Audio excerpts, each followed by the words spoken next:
မင်္ဂလာပါအခုကျွန်တော်ရောက်ရှိနေတာကတော့ချမ်းတောင်တန်းတနေရာကိုရောက်ရှိနေတာဖြစ်ပါတယ်အဲ့တော့ကျွန်တော်ဒီနေရာမှာဘာတွေကိုဥပမာပေးခြင်းလဲဆိုတော့တောင်ဆိုတဲ့သဘောတဘာဝကမြင့်မားတယ်ထူထပ်တယ်စင်းလဲဆိုပြတဲ့သဘောတရားတွေရှိပါတယ်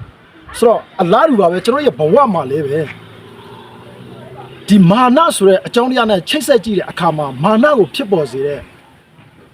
အဓိကအခြေအနေ၃ရပ်ရှိပါတယ်အဲ့ဒီအခြေအနေ၃ရပ်ဘာလဲဆိုတော့နံပါတ်1ချက်အနေနဲ့ငွေကြေးတွေမိမိမှာရရှိလာပြီငွေကြေးမှာအောင်မြင်လာပြီဆိုရင်လည်းပဲမာနဟာဖြစ်ပေါ်တတ်ပါတယ်အဲ့တော့ဒုတိယတစ်ချက်အနေနဲ့ကတော့အာဏာတွေမှာအောင်မြင်လာပြီဆိုရင်အာဏာရလာပြီဆိုရင်လည်းပဲကျွန်တော်တို့လူသားတွေရဲ့သဘောတဘာဝအရမာနဆိုတဲ့အရာဟာဖြစ်ပေါ်လာတတ်ပါတယ်နောက်ဆုံးတစ်ချက်ကတော့ပညာတွေအရင်တက်လာပြီဆိုရင်လည်းပဲမာနဆိုတဲ့အရာတွေကဖြစ်ပေါ်စေတတ်တာဖြစ်ပါတယ်အဲ့တော့ကျွန်တော်တို့ရဲ့ဘဝမှာ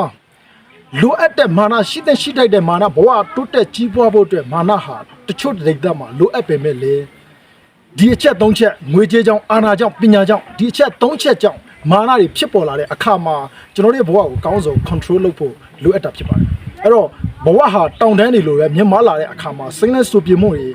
မတူညီတဲ့လေညင်းတွေမတူညီတဲ့